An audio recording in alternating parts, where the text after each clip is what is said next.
Ciel bâtiment, création d'un devis. Une fois sur mon Intuitiel, sur mon bureau, je peux accéder directement à l'action créer un devis en cliquant donc sur l'icône représentant cette action-là. J'arrive directement donc sur la fenêtre pour la création du devis. J'ai donc dans un premier temps une référence que je peux modifier à volonté, même si évidemment les prochains devis tiendront compte de cette référence et m'indiqueront par exemple référence 2012-02. J'ai ensuite ici au milieu une fenêtre m'indiquant l'état du devis. On verra dans une autre leçon qu'il est possible évidemment de modifier cette fenêtre, de modifier ses intitulés. En tout cas, là je suis en création de devis, donc je reste sur l'appellation en cours, état 0. On n'oubliera pas d'aller complètement à droite pour modifier la date du devis. Je vais par exemple ici choisir le 19 octobre. Voilà. Je vais maintenant ici en face du nom client chercher dans ma base de données par exemple le client. Sinon, je peux, s'il n'existe pas dans ma base de données, je vais donc fermer. Je peux donc créer évidemment un nouveau client que nous allons appeler évidemment Dupont. Ah, il existe puisque je l'avais enregistré auparavant, donc très bien. Donc nous verrons lors d'une autre leçon que nous pouvons en effet créer à partir de là un nouveau client. En tout cas, ce nouveau client ici, j'ai sa fiche sous les yeux lorsque je tape son devis, lorsque je tape un devis donc, et je peux rajouter des éléments concernant donc sa fiche d'identification, par exemple son téléphone ou son adresse email.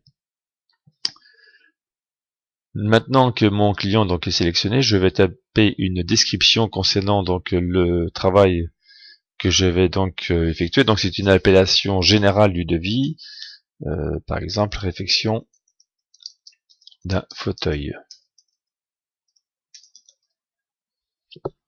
Voilà. Donc attention à ne pas valider, sinon ça me ferait sortir directement du devis. Je vais maintenant cliquer sur l'icône ligne, où là je vais entrer donc dans le cœur du devis, dans le texte à proprement parler du devis. Plusieurs solutions, mais je vais dans un premier temps ici vous présenter donc les différents icônes qui se situent donc dans la barre de menu.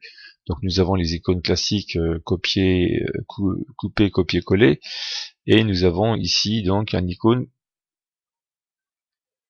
voilà, insérer tranche. À chaque fois que je glisse la puce dessus, donc je vois l'intitulé de l'icône. Donc tranche, article, ouvrage, texte, standard, calcul donc ce sous-total et recherche ici dans le devis, et là c'est peut-être le correcteur d'orthographe. Voilà.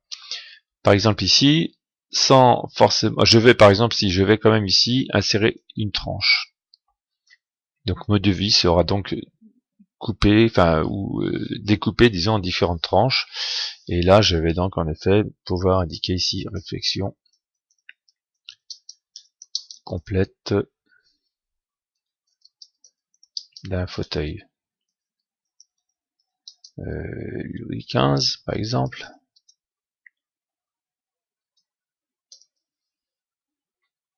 Voilà. Une fois ma tranche sélectionnée, donc je peux choisir la quantité, mais là on va rester sur une quantité. Ensuite je vais donc choisir ici, soit par exemple un article ou un ouvrage. Pour l'instant nous allons nous contenter de choisir un article, ici sur cette icône. Je vais donc sélectionner ma base article, voilà. Donc bon, évidemment là on n'est pas sur une base article concernant notre ouvrage, mais c'est un exemple. Donc prenons par exemple voilà cet article là. Il me suffit de cliquer 2 fois dessus pour le voir donc s'inscrire, et je n'ai plus qu'à modifier les quantités, par exemple ici de ces fameux bandeaux. Je me repositionne, donc soit je rentre systématiquement, alors oui, on a vu tout à fait au bout de cette colonne ici, donc la possibilité donc de sélectionner la TVA qui correspond donc à l'article que nous avons choisi.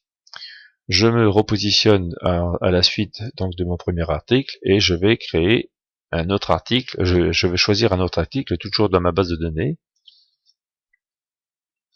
Alors nous avons une sauvegarde automatique qui s'inscrit régulièrement, donc là aussi on peut paramétrer la durée, disons, enfin, d'apparition de cette petite fenêtre.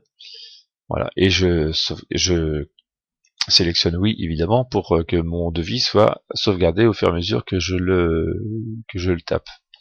Donc je disais que j'allais donc revenir ici sur ma base article, je choisis un autre article au hasard. Évidemment que ça ne correspond pas du tout à la réflexion d'un fauteuil Louis XV, mais c'est juste pour l'exemple.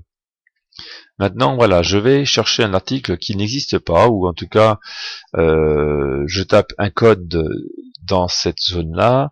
Par exemple, ressort, j'espère que je n'ai pas créé, on va voir.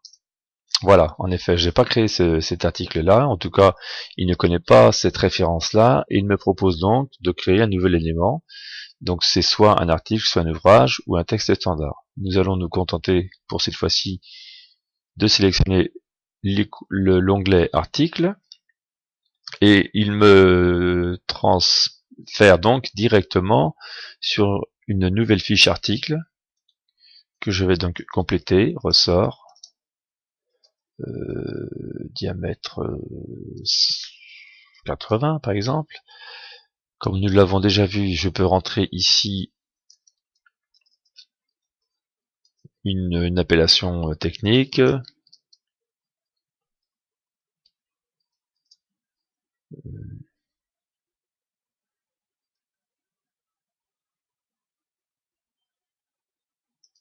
Voilà, aucune importance. Je vais donc maintenant rentrer le prix de cet article. Donc normalement j'ai généré automatiquement mes frais généraux ainsi que mon bénéfice, donc il me calcule directement le prix de vente hors taxe de mon article ici, donc à 11,78 €. Voilà, donc je valide mon article, et voilà, il s'inscrit directement ici sur ma troisième ligne. Je peux là ici évidemment changer les quantités. Voilà, en tout cas, donc nous avons donc la possibilité soit de rechercher un article existant ou de taper un code si nous connaissons un code, ou en tout cas de taper donc un code qui n'existe pas et auquel cas nous allons pouvoir créer un nouvel article au fur et à mesure que nous rentrons donc dans notre devis. Si je veux retourner sur un article pour en modifier une donnée, je vais donc ici me mettre sur la ligne de l'article concerné, et je vais rechercher ici sur l'icône info, voilà, les informations concernant cet article. Donc voilà, j'aurai donc c'est une information m'indiquant donc le prix que j'avais auquel j'avais acheté cet article. Alors je peux, pour ce devis-là, donc modifier le prix d'achat de cet article. Voilà.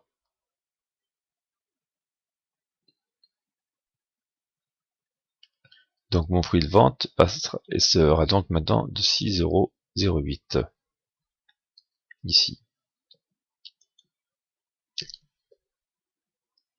Et donc vous voyez que mon prix ici a donc été modifié automatiquement. Je peux aussi aller sur la fiche. Voilà, vous voyez tout à fait en bas à droite, j'y suis là, la fiche article, où là j'aurai donc l'intégralité de la fiche.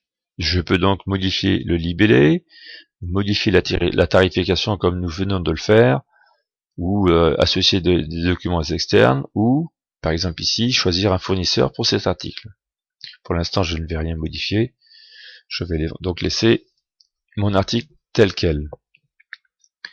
Voilà, donc maintenant, j'ai donc constitué un premier ouvrage, enfin une première tranche, on va dire plutôt, qui s'appelle donc Réflexion complète d'un fauteuil Louis XV, dont le montant total s'établit à 78,84 €. Nous allons maintenant pouvoir voir un autre onglet qui s'appelle donc le pied. où je vais donc avoir ici, alors j'ai toujours, voilà, mon petit message de sauvegarde. Je vais donc avoir le montant du déboursé, les frais généraux, donc ça je les avais rentrés auparavant, le bénéfice moyen qui sera donc généré, et donc ici le prix de vente global donc de cette tâche.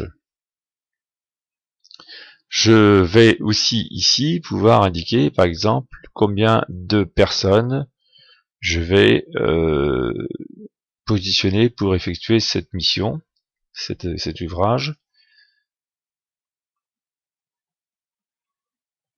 Voilà, donc là, normalement il me calcule, mais là je ne sais pas ce qui se passe, il me calcule le nombre de jours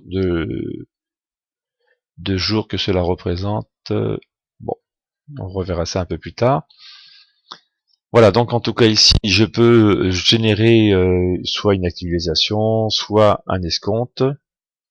Voilà ici, ou je peux même ici inclure un acompte. On verra ça à une autre occasion. Maintenant, je vais simplement ici imprimer l'article, mais c'est simplement pour voir cette fenêtre qui va me permettre ici de choisir une formule, disons, d'impression de mon devis, avec toujours ici, évidemment, à ne pas oublier de cliquer sur l'aperçu avant impression pour pouvoir valider avant d'imprimer complètement l'article. Donc vous voyez que j'ai donc plusieurs possibilités. Je vais rester donc sur le premier choix avec récapitulatif des tranches. Je valide et j'ai donc mon devis qui apparaît maintenant tel qu'il sera imprimé. Voilà, donc là, avec les formats types qui ont été sélectionnés.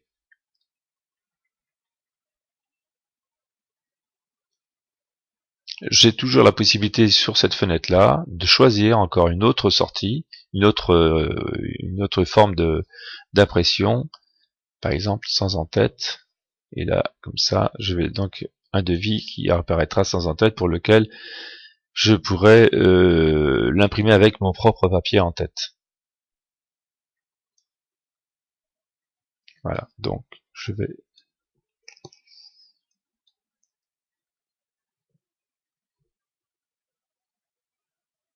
quitter si j'arrive. Voilà, je quitte en haut à gauche.